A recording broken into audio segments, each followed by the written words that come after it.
Ya, baik, kita kembali ke sini.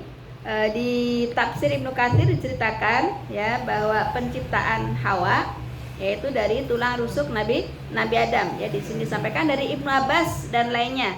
Ya, Allah mengambil salah satu tulang rusuk Adam sebelah kiri dan kemudian menutup tempatnya dengan daging. Ya, saat itu Adam sedang tidur. Ya, Adam belum bangun hingga Allah menciptakan istrinya Hawa dari tulang rusuknya. Allah menciptakan dalam bentuk seorang wanita agar Adam menjadi tenang kepadanya. Nah, jadi tadi saya bilang, saya sampaikan ternyata itu kamera atau video maksudnya? Video.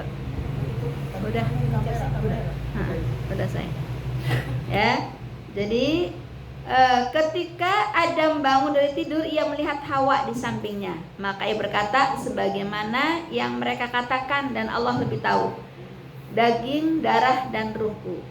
Maka Adam merasa tenang kepadanya.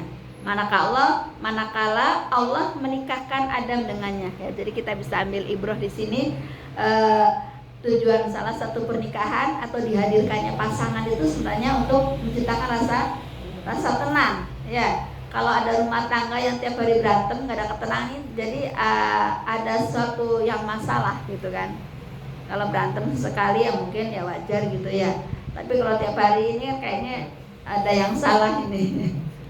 Dia menjadikan hati Adam merasa tenang kepadanya. Ya, maka Allah berfirman secara langsung kepadanya, itu di ayat 35 ini. Ya Adam uskun anta wa zaujukal jannata wa kula minha rogodan haitsu syi'tuma wala taqraba hadhihi syajarata fatakuna minaz zalimin. Ya, jadi ini kisah ya atau penciptaan Hawa ya. Lalu kata Allah di sini ya, setelah disuruh menetap ya bersama pasangan yaitu Siti Hawa ya, pasangannya Hawa ya. Masya Allah, ada yang sama ya. Wazal juga jannah, dan pasanganmu di surga ini. Nah, ini lanjutnya, wakula, dan makanlah kalian berdua minha, daripadanya, rogodan, dengan luasan. Ya, jadi setelah ciptakan pasangan ya, maka Allah mempersilahkan ya untuk menikmati fasilitas di surga. Ya, silahkan makan ya sesukanya ya, semaunya sesukanya ya, dengan luasa di sini. Haitsu syi'tuma, sebagaimana kalian berdua kehendaki ya, sukanya ya, menikmati ya hidangan yang Allah berikan dalam surga. Wala taqraba, dan jangan kalian berdua dekati ya, jadi ada pelarangan di sini. Hadhihi syajarata fatakuna minadz zalimin. Jadi kalau pada dasarnya makanan ya, semua makanan itu awalnya halal ya, sampai ada ayat atau hadis yang melarangnya gitu ya. Jadi pada dasarnya ya, pada hakikatnya makanan itu halal, minum itu halal, kecuali ada dalil yang melarangnya. Nah, beda dengan ibadah. Kalau ibadah hakikatnya itu haram, kecuali ada dalil yang menyuruhnya gitu. Jadi nggak ada bentuk ibadah itu haram, kegiatan itu haram, kecuali Allah ada dalil baik Al-Quran ataupun hadis yang menyuruhnya. Misalnya puasa harus ada sesuai ya. Haram kalau asal puasa gitu kan, sebelum dalilnya jelas puasa apa nih, kan begitu. Puasa Ramadan kah, puasa Senin Kemis kah? Kalau nggak ada tuntunannya jadi haram gitu kan. Itu bedanya makanan dengan ibadah ya. Kalau makanan pada hakikatnya halal ya, kecuali ada yang dalil yang melarangnya, baik dalil Al-Quran ataupun hadis. Sebaliknya ibadah itu pada hakikatnya haram, kecuali ada dalil yang menyuruhnya atau menganjurkannya. Jadi di sini wala taqraba dan janganlah kalian berdua dekati hadis syajarah, pohon ini ya. Kalau kita kan tahunya pohon kuldi ya Bu ya, yang sering kita dengar gitu kan. Nah, kita lihat lagi, dan memang tadi saya sampaikan bahwasanya begitu luasnya ilmu Al-Qur'an ya. Jadi para pentafsir Al-Qur'an ya, dan ratusan ya, buku tafsir itu ratusan gitu ya. Nah, itu kalau ada perbedaan dalam hal pentafsiran itu bukan berarti pentafsiran atau perbedaan yang kontradiktif, tapi saling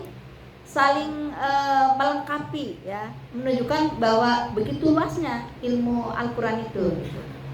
Nah, kita lihat kalau di buku tafsir, kitab tafsir Ibnu Katsir, ini disampaikan bahwa dari Ibnu Jarir dan Ibnu Abi Hatim berkata dari Ibnu Abbas ya, ia berkata pohon yang dilarang ya, yang disebutkan di ayat 35 ya. Ya. Jadi pohon yang dilarang yang dimaksud adalah pohon gandum. Ya, Abdul Razak berkata dari Ibnu Abbas, ia berkata pohon yang dimaksud adalah gandum. Muhammad bin Ishaq berkata dari seorang ahlul ilmi dari Hajjaj, dari Mujahid, dari Ibnu Abbas, ia berkata pohon itu adalah gandum gitu ya. Jadi ini penjelasan dari tafsir Ibnu Katsir. Jadi yang dimaksud di sini ya, jangan mendekati pohon yang dimaksud adalah ya, dijelaskan kitab tafsir Ibnu Katsir adalah pohon gandum. Ya. Wala taqrabu syajarata fatakuna minadz zalimin. Ya.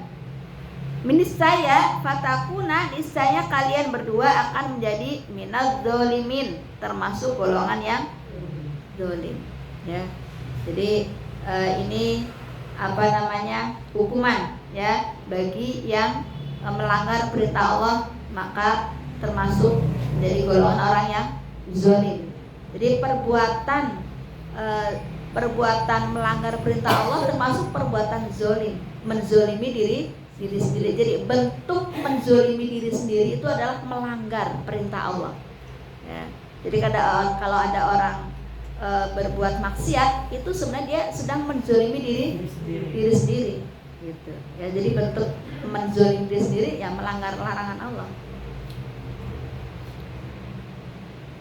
Ayat 36-nya fa'azallahumaz syaitan, lalu setan menggelincirkan keduanya. Nah, ini kita lihat tadi kan di atas bicara disebutkan iblis gitu ya. Kenapa di sini disebutkan syaitan? Ya, kita lihat fa'azallahumaz syaitan, lalu setan menggelincirkan keduanya. Nah, tadi kan iblis. Nah, iblis yang bermaksiat. Nah, setan itu sifat. Jadi iblis itu kan bentuknya iblis, tapi sifatnya setan. Jadi iblis yang bermaksiat ya, maka disebutnya setan ya. Jadi setan itu sifat ya. Makanya dalam surat Anas ya, minal alladzi waswisu fi sudurinas minal jinnati wan nas ya, dari setan jin dan setan manusia ya. Jadi kalau makhluk yang bermaksiat kepada Allah maka disebutnya setan. Makanya setan itu bisa dari golongan jin, bisa jadi golongan manusia. Nah, ini tadi kan di awal disebutkan iblis. Kenapa di ayat 36 fa'azallahumaz syaitan? Ya, disebutkan setan karena iblis itu durhaka kepada Allah, ya kan? Setelah iblis itu menentang Allah, melanggar perintah Allah, maka disebutkannya syaitan. Anha, daripadanya surga. Jadi setan menggelincirkan keduanya, berarti Adam dan Hawa daripada surga ya. Jadi di tafsir disampaikan yang saya dapat referensinya, itu setan itu menggodanya iblis ya. Iblis kan wujudnya sifatnya setan ya kan. Nah, iblis itu menjelma menjadi ular gitu ya. Jadi ular terus masuk ya ke tempatnya Nabi Adam, terus menggoda tadi ya. Makanya kalau kita ada ular masuk dalam rumah, itu sunahnya jangan langsung dibunuh ya. Barangkali itu jelmaan dari iblis. Kalau kita langsung bunuh ya nanti iblisnya marah, bisa timbul ini kan. Jadi kita usir dulu ya. Usir, pokoknya diusir gitu. Jadi seperti itu ceritanya. Ya, jadi Nabi Adam dan Hawa digelincirkan oleh setan. Fa'akhrajahuma, dan ia keluarkan keduanya mimma kana fi, dari mana keduanya berada padanya. Nah, jadi tipu daya setan inilah ya yang bisa menggelincirkan Nabi Adam dan Hawa. Jadi bikin hoax. Jadi bikin hoaxnya apa? Ya kata iblis ya, ngomong sama Adam, Adam kamu tahu nggak di Allah itu melarang kamu makan buah itu, pohon mendekati pohon itu. Jadi kalau Allah itu melarang kemaksiatan itu bukan hanya melarang perbuatannya, tapi dari mendekatinya aja nggak boleh gitu kan. Makanya tadi kita temukan di mana nih? Janganlah kamu dekati gitu ya. Mana? Di ayat 35 ya? Di ayat 35. Iya, jangan kamu dekati, ya kan? Nah, jadi wala taqrabu zina, janganlah kamu dekati zina. Wala taqrabuhunna hatta tahun gitu yang di surat Al-Baqarah. Jadi jangan kamu dekati perempuan atau istri yang sedang haid gitu kan. Jadi ketika Allah melarang perbuatan maksiat itu tidak langsung jangan kamu, tapi dengan bahasa mendekati pun nggak boleh ya. Mendekati saja tidak boleh ya. Kita lihat di sini. Jadi akhirnya Nabi Adam terpedaya, yaitu mendekati buah itu ya. Nah ini tadi dengan berbagai macam trik tentunya ya, sebagaimana sampai saat ini mereka gunakan trik-trik itu ya untuk menggoda anak cucu Adam. Jadi bikin hoax ya. Kenapa dilarang mendekati buah itu, makan buah itu? Karena Allah tidak mengharapkan kamu kekal gitu ya. Jadi itu kurang lebih bahasanya gitu ya. Jadi kalau orang suka bikin hoax, berarti dia termasuk apa Bu? Meneruskan atau tertempel sifatnya iblis ya, suka bikin hoax ya. Wa qulna bitu, dan kami berfirman, turunlah kalian ba'dukum, sebagian kalian, ibadin adu, bagi sebagian lain adalah musuh. Nah, akhirnya Allah mengusir ya, atau mengeluarkan siapa saja. Itu ada iblis, Nabi Adam ya, dan tadi ular tadi kan jelmaan dari iblis tadi ya, dikeluarkan di surga ya. Ba'dukum bi ba'din adu, sebagian kalian bagi sebagian lain adalah musuh. Nah, sampai saat ini kita lihat kan antara iblis dan manusia itu permusuhan yang abadi ya, sampai akhir zaman, sampai kiamat ya. Iblis itu menggoda manusia karena dendam ya, merasa dikeluarkan dari surga karena gara-gara Adam, sehingga akan saya sesatkan anak cucu Adam ya. Kata Allah, silakan kamu sesatkan ya, silakan kamu goda, kecuali orang yang ikhlas. Nah ya, jadi mudah-mudahan khususnya dari sini kita menjadi orang ikhlas ya, ikhlas menuhankan Allah, ikhlas dalam mengikuti syariat Allah, ikhlas dalam berakidah, ikhlas dalam ibadah kepada Allah ya, sehingga tidak mudah digelincirkan oleh iblis ya. Jadi iblis ya dan anak cucu Adam ya, sebagian kalian bagi sebagian lain adalah musuh ya. Diturunkanlah dari surga iblis dan Hawa, Nabi Adam gitu kan, Dan bagi bagian mereka dan kalian, bagi sebagian lain adalah musuh, ya. Dan ini akan berakhir sampai hari kiamat. Dan kita sebenarnya harus tahu ya, banyak di ayat termasuk di surat Al-Baqarah ya, ayat 208 kalau nggak salah. Ya ayyuhalladzina amanu tadkhulu fis silmi kafah wa la tattabi'u khutuwati syaiton, dan janganlah kamu ikuti langkah-langkah syaiton. Innahu lakum aduwwum mubin. Sesungguhnya setan itu adalah musuhmu yang nyata. Nah, ini nyambung ya. Jadi emang musuh kita yang nyata gitu. Dan mereka ya, kelebihannya itu tadi, mereka bangsa jin itu bisa melihat kita, sedangkan kita tidak bisa melihat jin. Nah, makanya apa pembatasnya? Pembatasnya adalah doa. Tabirnya adalah doa. Agar kita tidak terlihat auratnya, mau buka baju bismillahirrahmanirrahim ya, mau makan baca bismillah, itu untuk membatasi kita dengan bangsa jin gitu. Sehingga kita tidak nggak ada batas ya. Kalau nggak ada batas, nggak ada doa, makan kita makan, mereka makan gitu kan. Kita tidur, mereka ikut tidur ya. Kita tidur di kasur empuk ininya gitu kan. Saya pernah ya, waktu survei rumah yang donatur itu memberikan tempat, cuman nggak berlanjut ya karena jauh, SDM-nya kurang. Pas survei di sana, saya dengan teman saya itu bisa ngeliat gitu. Nah, pas di lantai 2 kan memang rumahnya besar, ini lagi mau dijual ya, 900 juta gitu. Pak, rumahnya bagus, tapi saya di tengah, di dalam gitu, di dalam gang kecil gitu. Banyak yang nanya, ujungnya nggak lanjut karena tadi nggak mobil nggak masuk gitu.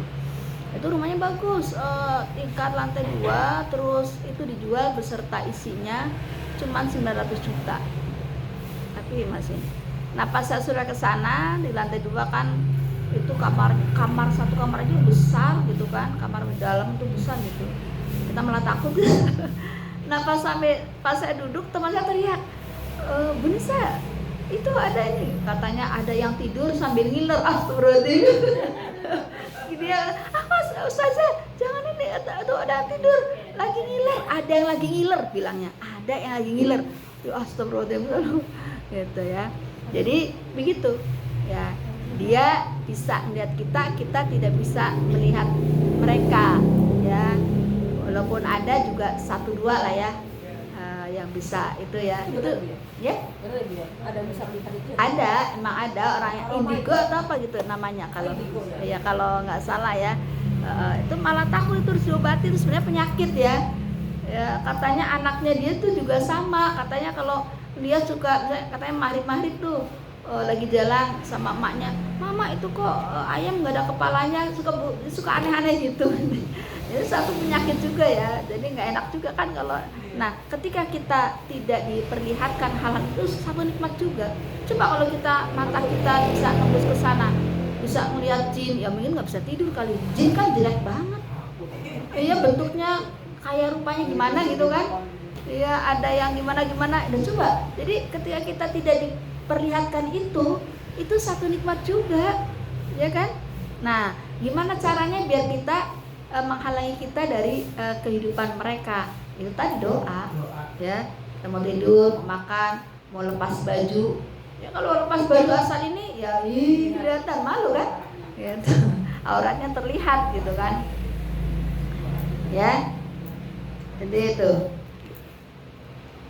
Walakum, dan bagi kalian, fil ard, di bumi, mustaqor, tempat menetap. Jadi anak cucu Adam ya, terus iblis ya, Allah berikan tempat menetap ya, fil ard ya, di bumi tempat menetap ya. Ada yang di laut, di gunung itu kan tempatnya jin-jin itu kan, gunung, di laut, di tempat-tempat kotor itu kan tempat-tempat jin kan itu ya. Di hutan ya. Kalau manusia berarti ya di bumi, di bumi yang terhampar gitu ya, yang bisa menjadikan aktivitas kehidupan berjalan. wa mata'un ilahin, dan kesenangan hingga waktu tertentu. Nah nih Bu, jadi selain dikasih tempat ya di bumi ya, maka Allah pun menciptakan apa Bu, fasilitas ya kehidupan ya, diberikan mata wa mata'un, diberikan kesenangan, tapi kesenangan itu ilahin, hingga waktu tertentu, ada batasnya. Baik batasnya secara fisik ya, misalnya dulu kita makan apa aja boleh kan, santen-santenan kayak kacang-kacangan itu kan. Tapi kalau udah umur berapa Bu? Umur 40 ya, 40 tahun nggak boleh banyak kan makan ini ya. Ya jadi ya silakan Bu. Uti. Oke, mangga. Uti. Ya, silakan. Lega uti. Ya uti lega. Ya, baik ya. Kita lanjut ya.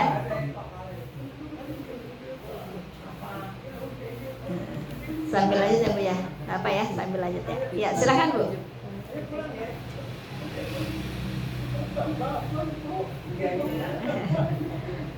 Ya, baik ya, kita lanjut ke sini. Jadi di tempat diberikan tempat menetap. Ya, dikasih tempat plus kesenangan, tapi ilahin. Ya, kesenangan itu ada batasnya hingga waktu tertentu. Ya. Baik batasannya itu secara fisik ataupun memang ajal.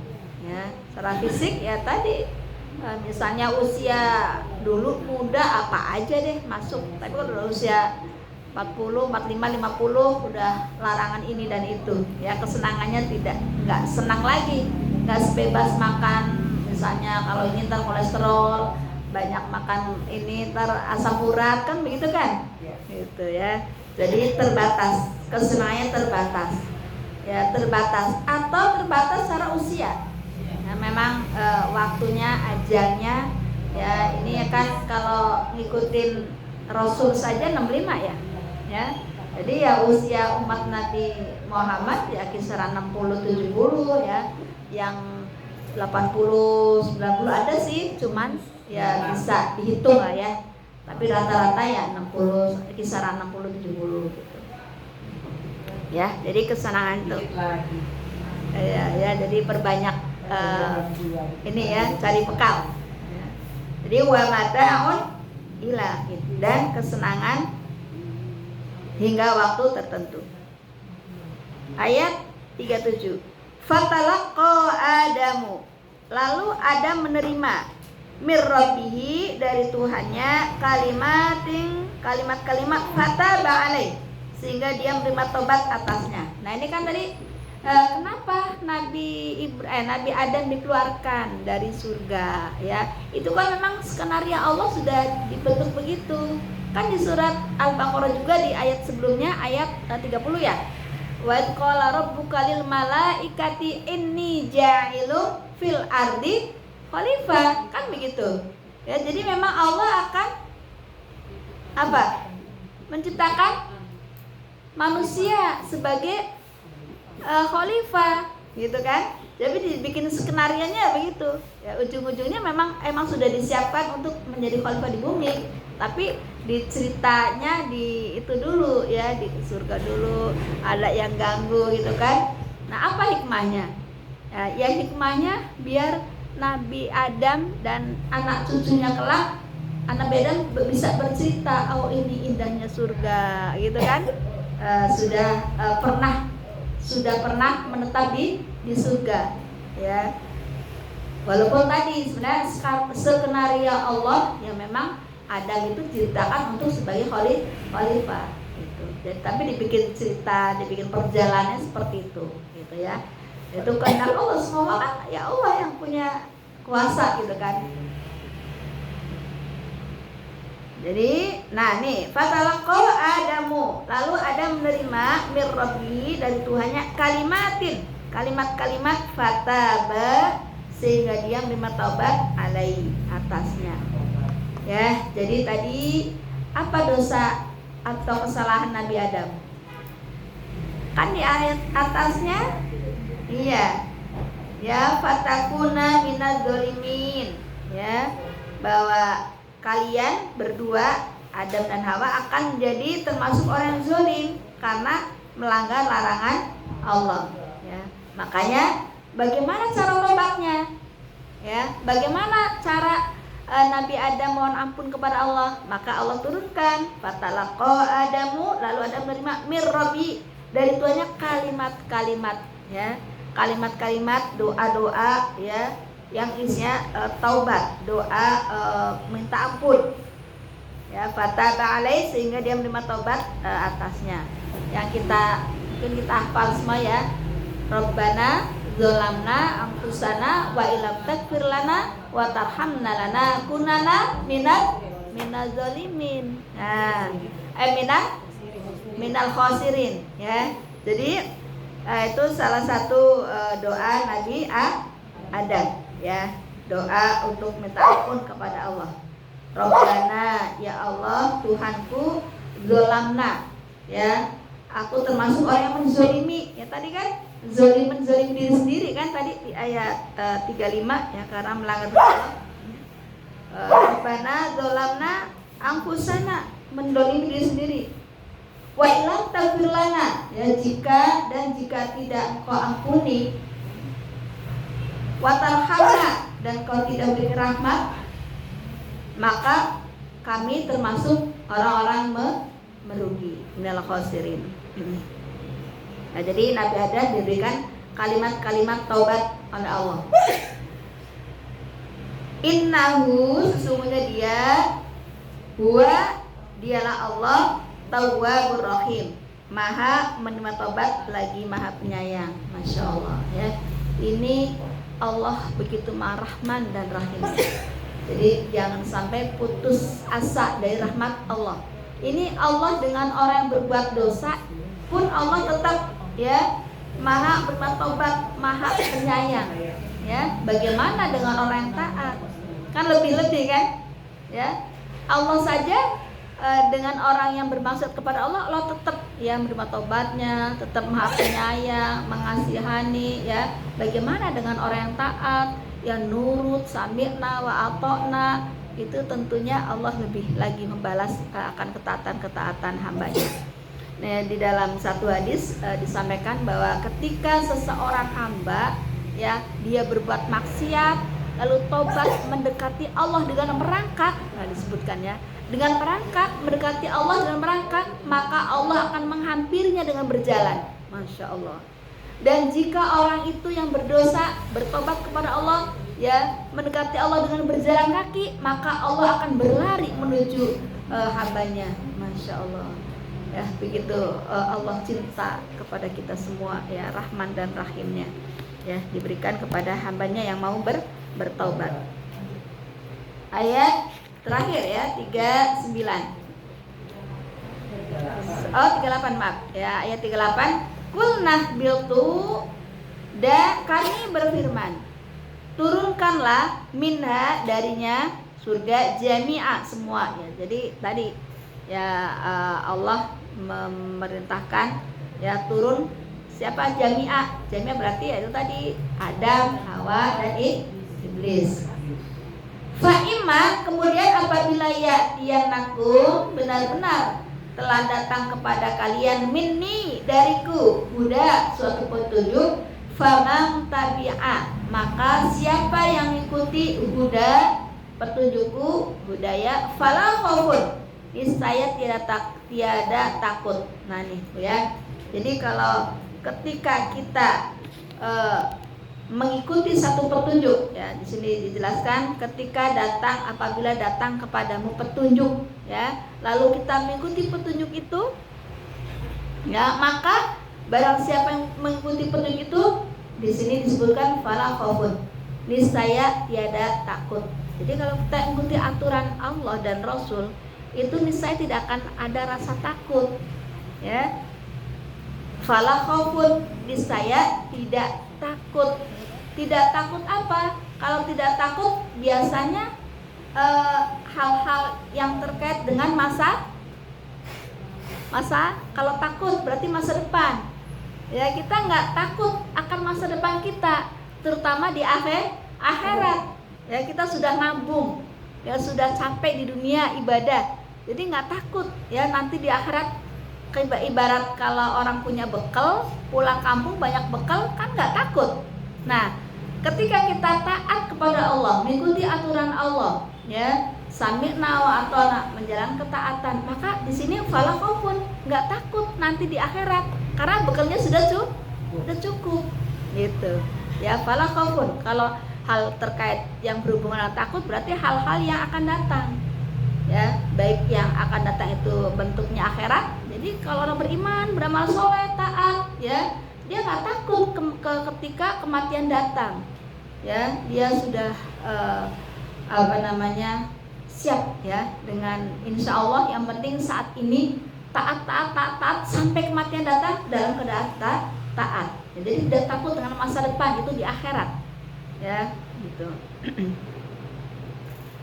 Alaihim, atas mereka, walahum yahzanun, dan tidak pula mereka bersedih hati. Nah, kalau bersedih hati biasanya berkaitan dengan masalah lalu. Ya, jadi ketika cita-cita tidak tercapai, ya doanya mungkin merasa belum terkabul, padahal doa itu sebagaimana Allah berfirman, wa idza sa'alaka ibadi anni fa inni qarib ujibu da'watad da'a idza da'an falyastajibuli wal yu'minu bi wa la'allahum yarshudun.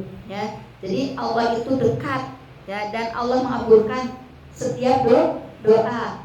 Tapi kok kita sudah minta doa kok ini bisa jadi doa itu tadi ya di konferensi diganti dengan yang apa, bentuknya apa, atau mungkin disimpan untuk di akhirat. Kan Allah lebih tahu kan? Gitu. Cuma kadang kita sifatnya manusia itu tergesa-gesa gitu kan.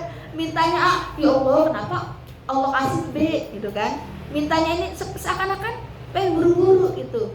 Padahal kadang ketika Allah menyuruh kita nggak langsung buru-buru menyambut ya. Allah Akbar, jam 12 duhur, datangnya jam setengah 2. Tapi kalau doa kayaknya cepat. Tapi ini nggak di sini, di sono. Ya, jadi gitu. Jadi kalau orang yang mengikuti petunjuk Allah, di sini disampaikan walahum yahzanun, tidak bersedih atas hal-hal yang ditakdirkan di masa lalu ya.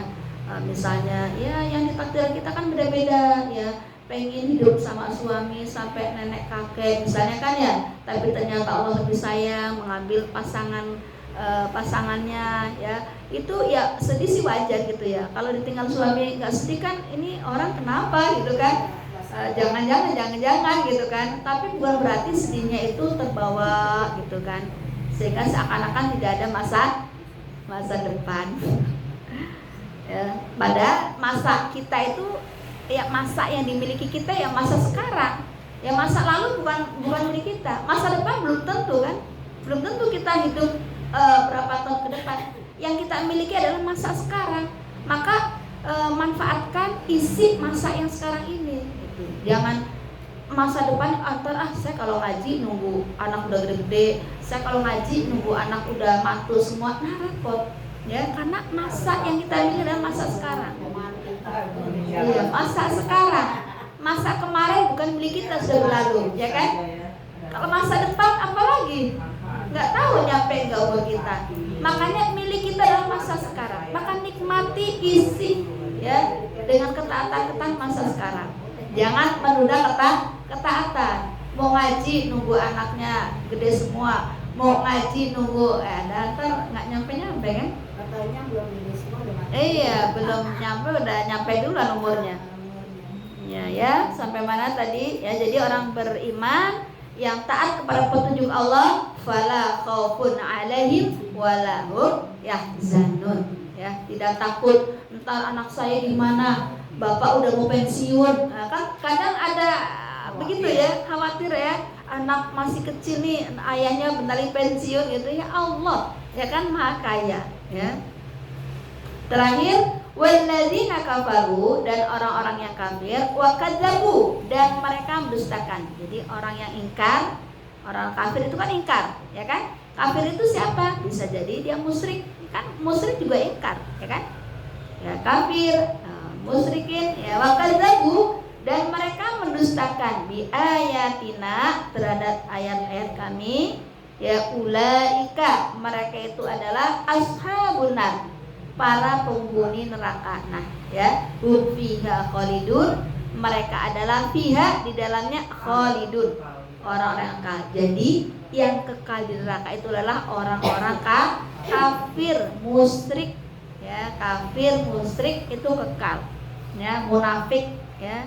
Tapi kalau orang Islam, ya, bermaksiat, ya, nanti Allah Maha Adil, nanti ditimbang sesuai dengan beratnya yang mana. Kalau beratnya ahli ibadah, tapi ternyata maksiatnya juga banyak, gitu kan? Pas ditimbang, besaran maksiatnya, ya nanti disiksa dulu sesuai kadar maksiatnya itu.